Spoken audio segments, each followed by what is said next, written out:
everybody. We're doing show 164. I have my lovely co-host today, Lucy Hutchins. Let's give Lucy a hand here. Come on. All right. Come on, kids, will you? Thank you. Thank you, Harvey. Harvey's a great guy. All right, Harvey, see that? You can see the Harvey clap for you. Yes, I appreciate it. And today we have a special guest. It's Harvey Leonard from Channel 5, WCVB. May as well give them a plug. TV in Boston. Oh, the kids watch it. They don't watch Eric. They watch you. So, Harvey. Yes. How you doing today there? All right? I'm doing fine. This is a treat for me, you know. I mean, you and I go back a long way, correct? Till the Hun, yeah. Yeah, before. Well, not quite that far, but almost. 1969, when the Mets won the World Series. I think you had the radio on under my tutelage. Yeah. I said, put that radio on. All right. Tell us what the scores were. You want to hear a great story? You set me up for this unintentionally. You ready? Yeah. All right.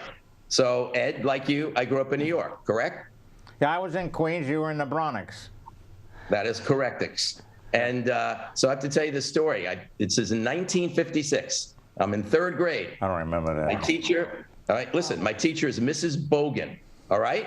Mm-hmm. All right, it's like these were the days when, you know, World Series games during the weekdays would start at 1 p.m., not 8:30 p.m. at night, okay? Mm-hmm. So kids could actually try to follow it. Of course, we're in school at 1 o'clock. So anyway, I have a transistor radio. That's what we used in those days. And I'm listening to the World Series, all right?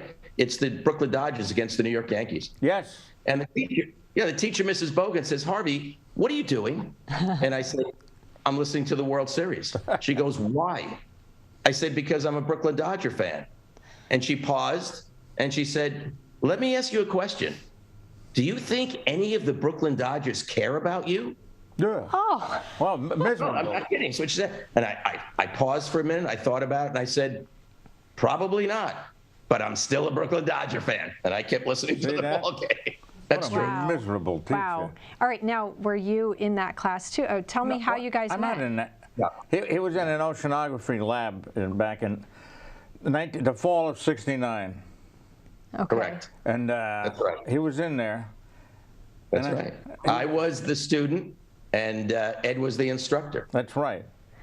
And I said, Harvey, get out. No, he was. I told somebody to give me the scores of the games. Yeah, we had to do something useful. Well, I'm impressed. Let's see how good you are, Ed. That's amazing. Yes. Do you remember the student that sat to my left, which would be, as you were looking at me, would have been to my right, but for me it was to my left. I'm here, you're teaching, right. She's there. Do you remember? I think I remember her name. I think her name was Linda Garifel. This is not good for his wife here. All right. No, I didn't say anything other than I remember there was, you know, why do you remember? That's who it was. Why do you remember her? Well, yeah, where's this going? What's the story here? What are you going? Not going anywhere. It's just that, you know, I remember. Wait a minute, Ed. So in my meteorology class, there were 11 students, 10 guys and 1 gal. There were 3 Harveys. Good. Wow. How about that? Drove the teacher crazy, huh? That was that's right. You know, 30% of the male class would rise and jump every time the professor said Harvey. Who was your teacher? Oh, let me see. Ehrlich, Professor Ehrlich. Sounds strangely familiar, but I don't know. Wait, was that NYU or over at CCNY? NYU? Yeah. This was at CCNY. Ehrlich. Did you ever have Romer? No, I missed by a year or two, but one of the meteorologists who was a year or two ahead of me, Richard Fields, who wound up in this area, he had Romer. Yeah, he was on TV for a while. I don't recall that. He was on Channel 5 on weekends. You might have been at 7. He was around filling in. I do remember there was, trying to remember his name, there was a teacher who worked for the National Weather Service and taught instruments. And he was on, I think, on weekend weather. Really? On NBC in New York, I think. Anyway. But I don't remember. Can't read. Maybe you were at Channel 7 or in Providence when Fields was on. No, I'm talking about Richard Fields, a meteorologist, not the Fields that were on TV in New York, like Dr. Frank Field. Yeah, but he was a doctor. And then his son, Storm, he was a Elliot, doctor. or whatever. He was a doctor of optometry, though. They That's found correct. that out. You're right. By the way, Dr. Frank Field recently celebrated his 99th birthday. Really? Ooh. Let's give him a hand. All right. That's awesome. Yeah. Come on, kids. Come on. Yeah. Kids are on strike. Oh, there they are. They're a little Those who slow. can remember, who are old enough, when Johnny Carson was doing the Tonight Show, Yes. and he would have Dr. Frank Field on occasionally. Really? Even though he was local in New York, for the nation to see, and he would call him NBC's cracked meteorologist, not crack meteorologist, cracked meteorologist. Good. Wow. He had a daughter. I was teaching at Mass. You don't mind, do you? Marie. I had a daughter. She was going to junior high school out in Massapequa, and his daughter was in that class. I was teaching there. Interesting. Yes. You've done a lot of teaching. Yes, and look where I am, sitting here on the couch. You're on TV. You're I'm on TV, TV, talking sorry. to Harvey Leonard. Yeah, You're doing great, and you know what? All your students are doing wonderful. Are So they? that's a credit to you. Except the one that I know. Oh, except for the one that she goes. It's Just not kidding. good. Not good. All right. No, I want to. Yeah. Thank you. All right, Lucy. So yes, I want to. I'm so honored to be able to talk to you because I actually grew up listening to you. So I was born in 1980. Well, don't give that away. That makes you 21. That's fine. You can know my age. It's fine. So, I think it's pretty cool to know your name and to have listened to you for my entire life.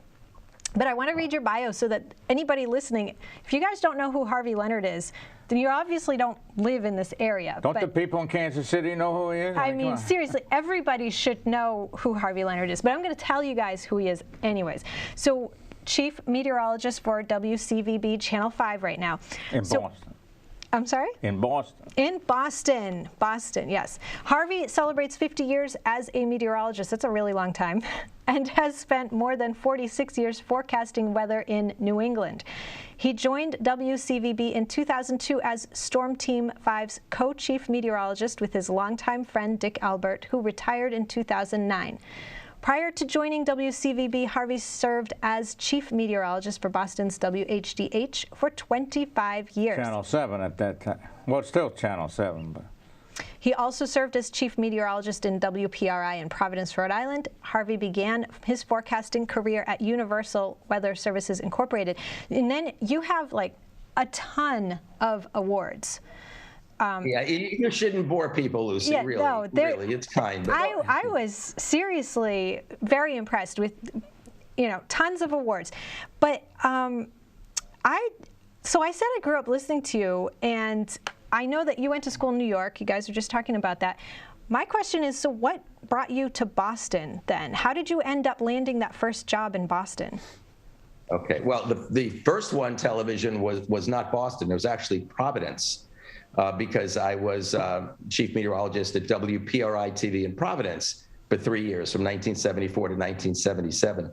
So that was the first television job in meteorology that I had, was in Providence. Then he was traded. Yeah. You were traded to Boston, right?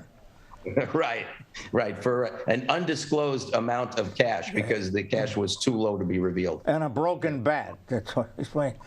Yeah. Right, broken bat. A little New York City. All right, so then what got you into meteorology in the first place? You looked out the window. Well, it's probably the same thing that got Ed into it, I'm presuming. There's a comparatively small percentage of us, when you consider the general population, that are really weather lunatics or weather fanatics or weather obsessed. For me, as a kid, it was storms, all kinds of storms, but most especially winter storms. Okay, it's like I just love a great snowstorm. Ed, how much do you love a great snowstorm? I love it. They're going to become an endangered species with the climate change. That's a concern. But you're right. But seriously, that's what would do it. For me, again, I don't know the reason why. I think you're just born with that, right, Ed? Because I'm sure when you were young, little and all that, the same thing. Yeah, you don't know why. I looked out the window and I said, Yeah, and right. But the point is that, to me, and I love every aspect of it, okay, of a winter storm. Like, if it's a type of storm where it's cold and clear before it, and then the high thin cirrus clouds come in, and then the middle clouds, the low clouds, and just before it snows, a lot of times, you have this leaden sky. It looks like one color. Yeah. Like gray. And when I was a kid, I always knew that's what it always looks like in New York anyway, just before it starts to snow. I didn't know why, but now I do.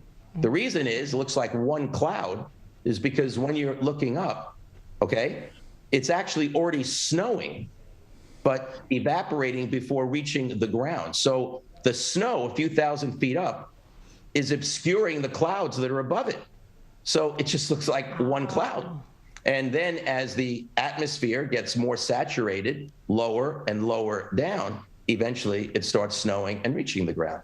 So, but I didn't know, I just knew that's what happens before it starts snowing in New York. And that was pretty cool. I hate it when it changed to rain. Oh, that is depressing for us. That was really depressing. What? You're and as a ruining my kid, that would be the worst. Very bad. So we had to drive up the Hudson River, right? That's right. Yeah. I did things like that, heading north to get past the rain snow line so I could be back in the snow. Yeah. Oh, yeah. Oh, absolutely.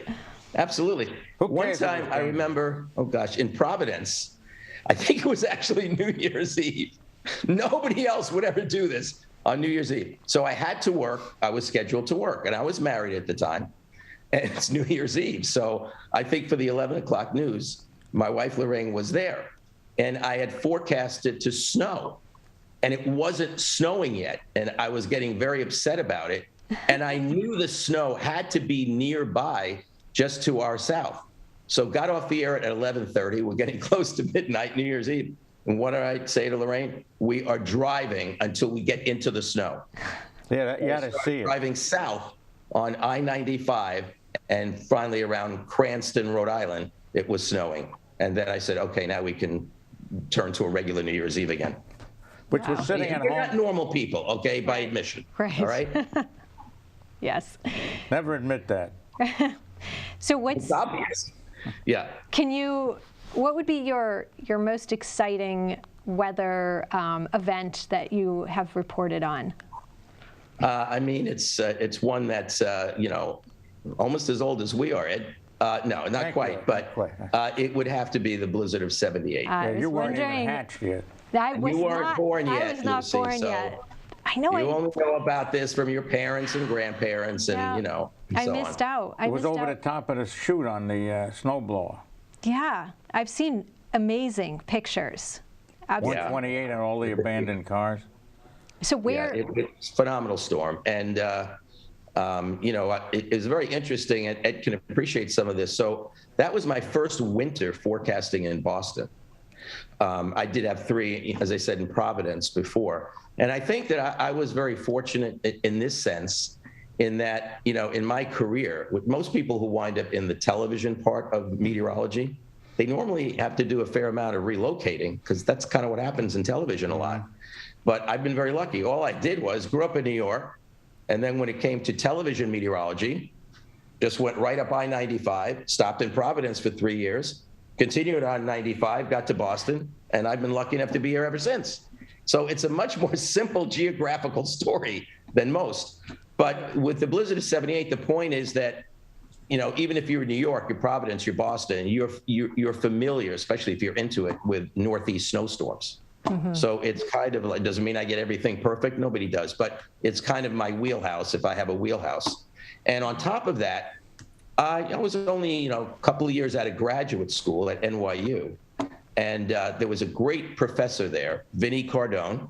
Sounds like a name Don Rickles would come up with. Yeah. Vinnie Cardone. Right. But no, it was Vinnie Cardone, and he was great. He was Dr. Vinnie Cardone, and he is, maybe aside from Ed, he's the most knowledgeable in the 4 fields really that compose meteorology. Seriously, because it really is. Think about it. Ed knows this. Meteorology, oceanography, mathematics, physics, right? Yeah. Right. And so he was so well versed in all 4, but he was a very down-to-earth guy. He was easy to relate to. He was nice to the students. And so, when you want to forecast, you need what's called synoptic meteorology. And even though, I'm a weather forecaster, but a lot of the courses you take in college are much more theoretical, the physics, the math. and all that. But forecasting is theoretical, but it's also very practical. Yeah, well, they didn't do that There was much. no synoptic meteorology course offered in graduate school. And I knew he would be an awesome teacher, because I think he even did WOR radio in New York on the weekends doing weather. He was every part of the field. And so I went to him and I said, how could there not be a synoptic meteorology class? And he said, I'd love to teach one. So I said, well, what am I supposed to do? He said, why don't you start a petition?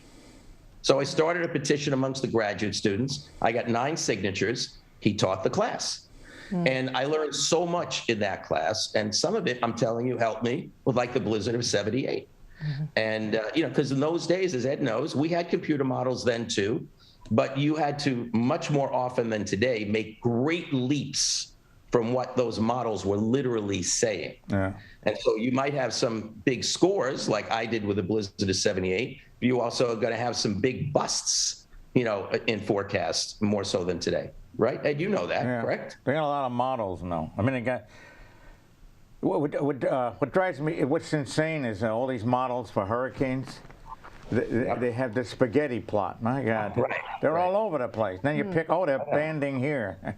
It's I know, and people often write to me and they say, what people's leftover food? What does that have to do with forecasting weather? Yeah, it's nuts.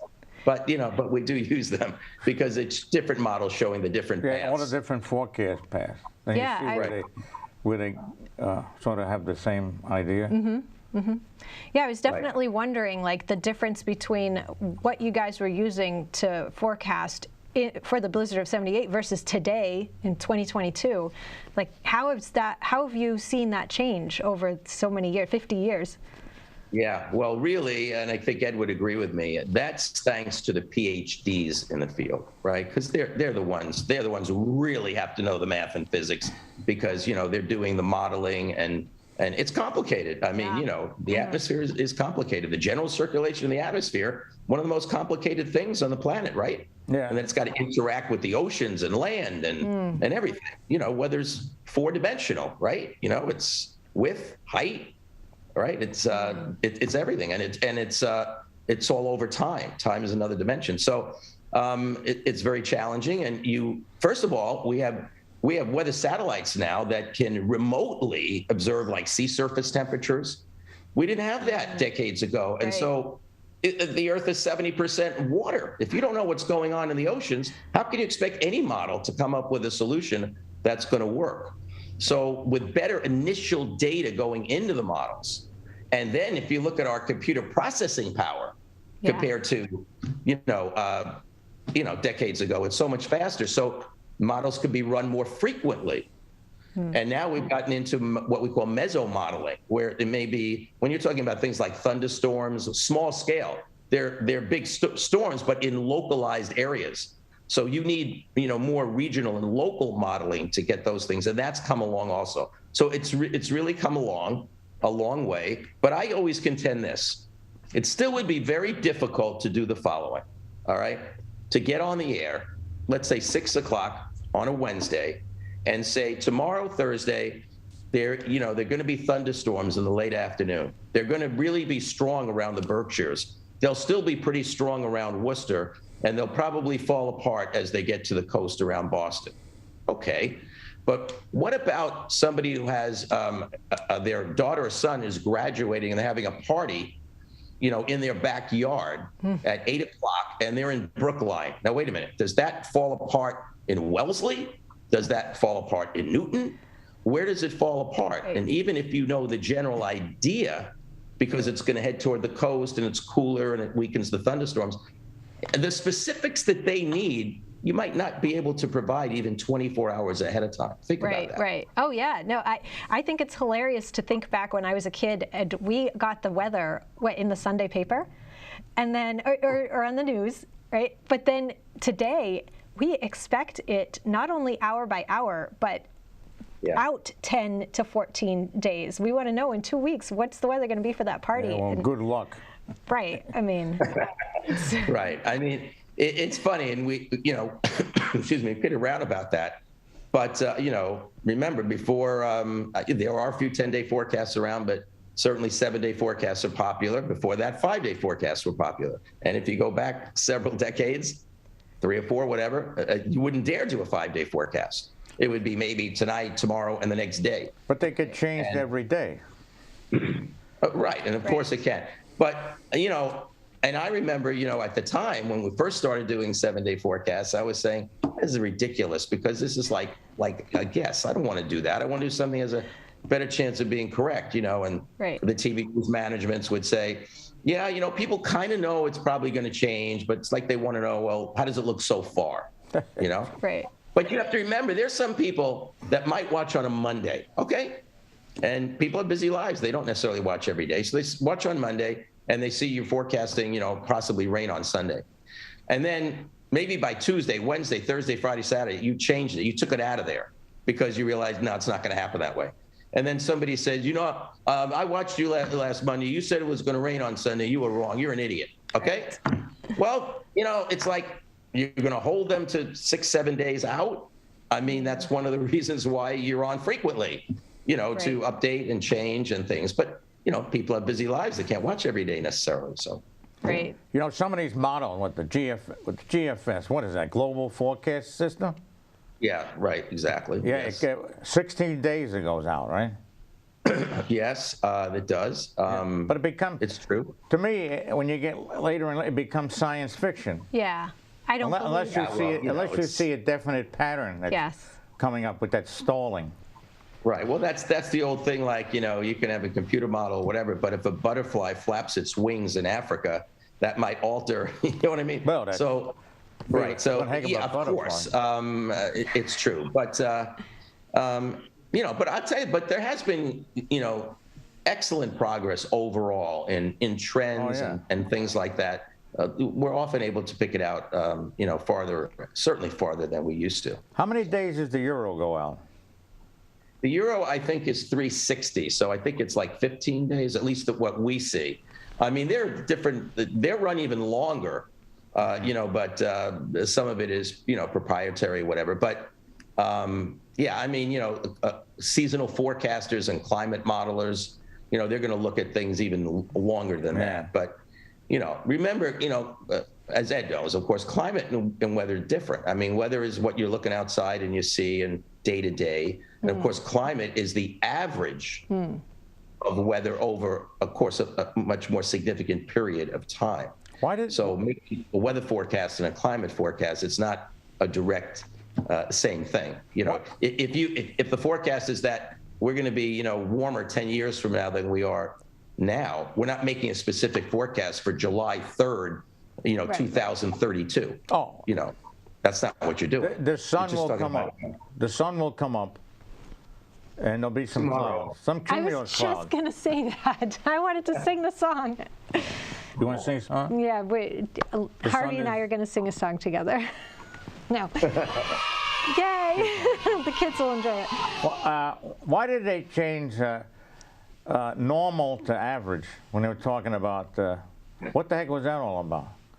Proper English? Well, I know. I'm glad you brought that up because, we'll get some emails like this. Like, what I've said sometimes on the air for our climate around here is that when you really think about it, it's kind of abnormal to be normal. What does that mean? I mean, when you talk about the average high and low temperature for a date, okay, and you look back in past years on that date, that average very often is composed somewhat of extremes on both sides. To show you how much our weather can vary, I think it was way back, I believe, in 1977, I think Arthur Fiedler was conducting the Boston Pops July 4th, which of course is huge, okay? You remember. We actually had a July nor'easter. It was 57 degrees, rainy and breezy from the northeast. And I know at least a handful of Christmases that have been in the 60s. Yep. Warmer than a July 4th was. Yeah. So if that doesn't tell you about the extremes that we're capable of. So what we call average, or normal, so to speak, is, some of it is really got things on both ends. So they do it it's 30. probably more abnormal to be normal a lot of the time around here. Like people. Yep. Yeah. Well, that's the thing about living in New England. They do. It's a 30-year running average, so to get right, and it changes every decade. Yeah, I see. So it just changed, and here's what's interesting. So because the last decade had some big snowstorms in it, Boston's average snowfall is now considered to be around 48 inches. It used to be about 44, 45. That's because there have been some blockbusters. Of course, the one that sticks out the most was 2014, 2015, when we had 4 amazing storms within 2.5 weeks. It was from late great. January to mid-February. It was right? great. Yeah, you enjoyed that? Yeah. It was great. And, so that gets, so that was way above average. We wound up with 110 inches of snow, the most ever. And here's the thing. As of January 23rd of that winter, all right, we had 5.5 inches of snow in Boston. That's it. We were well below average, and we wound up with the snowiest winter on, since we've been keeping records. So that just, don't judge an entire winter by the first part of it. It's like a pitching staff. They get through 7 innings, and then they bring the bullpen in. Whoops. These days, you're lucky if they get through 5 innings. Yeah, that's unbelievable. I don't know. And they get paid $3 billion, right? Nice. Less pitches for more money. That's right. How about I like when they only pitch to one batter, and then they change the rule. Yeah, they finally can't do that. How about this rule?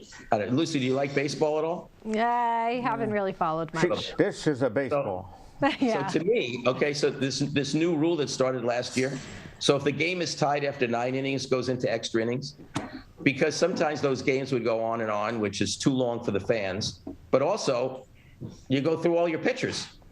And most relief pitchers only pitch 1 inning at a time now. So if you keep going into multiple extra innings, you run out of pitchers. So they start the extra innings with a man on second and nobody out, like a ghost runner on second base. Wow. All right.